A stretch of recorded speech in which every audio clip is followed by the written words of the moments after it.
So, you finally contact me. It's been, what, 6 months? A year? I got classes to teach out in the periphery. My student body is about to lynch me for the setbacks over the promised shitpost. I mean, the lesson I completed on the origin and history of the clans. Yeah. Anyway, we doing this? I didn't know you had clanner sympathies. You certainly seem to have the cosplay down. You know what? You can kiss my ass. Fine. But after this, we are even. You did help me shoot those Capellans in the back. The Dreadnought class, much like its ancient namesake, was a true game-changer for the nascent Terran Alliance. As the first real warship as we know it, the Dreadnought class set the stage for generations of rapid naval development and the basis for naval design for everything that followed.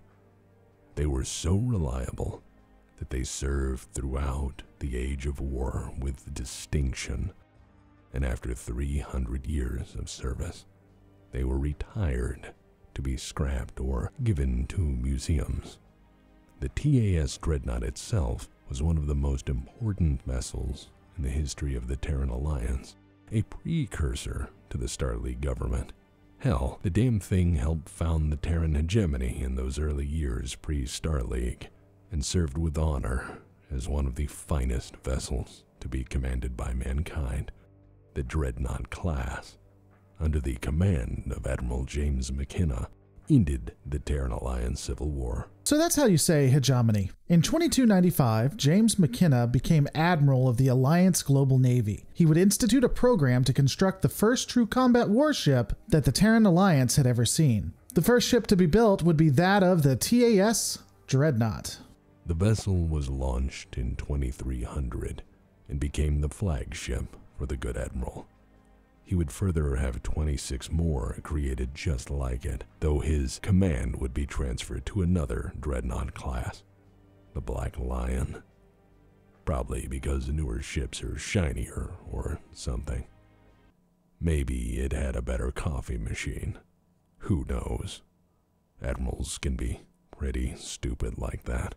As stated, the Dreadnought would effectively end the war and pave the way for the Terran hegemony on June 2nd, 2315, when the vessel bombarded Strand Rock, Scotland, and another island off the coast of Australia, completely destroying them. That would not be where the story of the mighty Dreadnought ends, however. It would serve as the lead ship in the campaigns of Persuasion.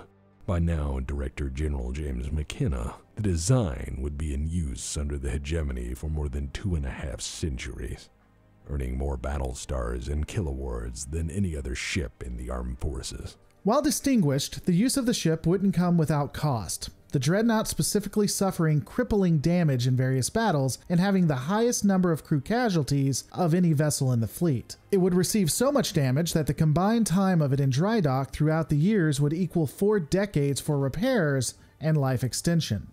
There would be only 4 ships of the Dreadnought class still in existence in the very end, including the ancient TAS Dreadnought itself.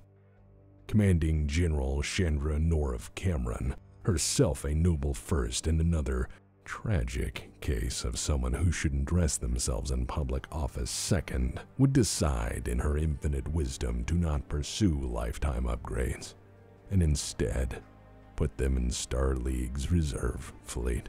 3 of the vessels would be reactivated during the reunification war, but the Dreadnought, now rechristened the SLS Dreadnought, would become a museum for those to see the history of the Terran hegemony, the Terran Alliance, and what the past used to look like. The vessel would be converted largely into something that many would travel to look at, though the weapon systems and defenses would be pristine, and a fighter wing that flew vintage starfighters would still be in service. Many of the cargo and launch bays would be converted into stores and display areas.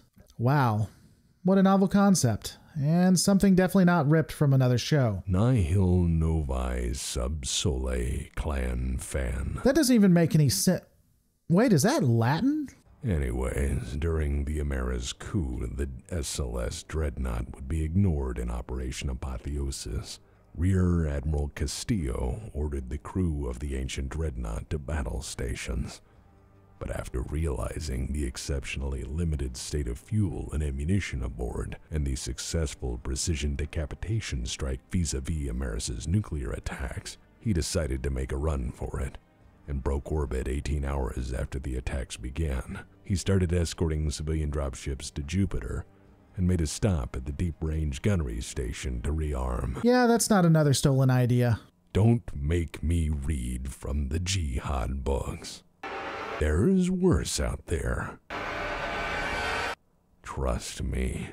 Anyways, for 3 weeks, the Admiral would find civilian stragglers, escort them, and over time build a fleet of those fleeing the collapsing hegemony.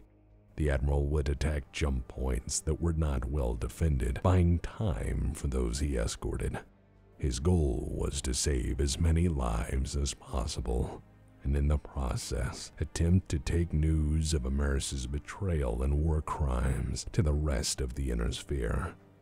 In the end, over 60 dropships would be saved by his noble efforts.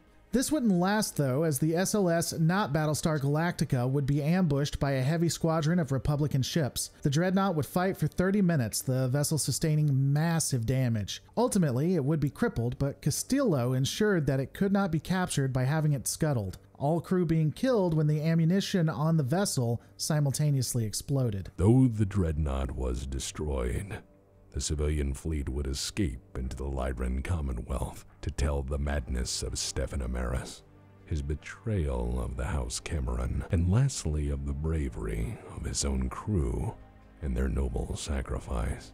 And then the Cylons entered the war. Look, you think that's bad? I could talk about far country. Oh God, no. Once upon a time, there was an oopsie doodle, and some people got lost in space. This is much worse. Please stop. There's talking bird people with spears and shit.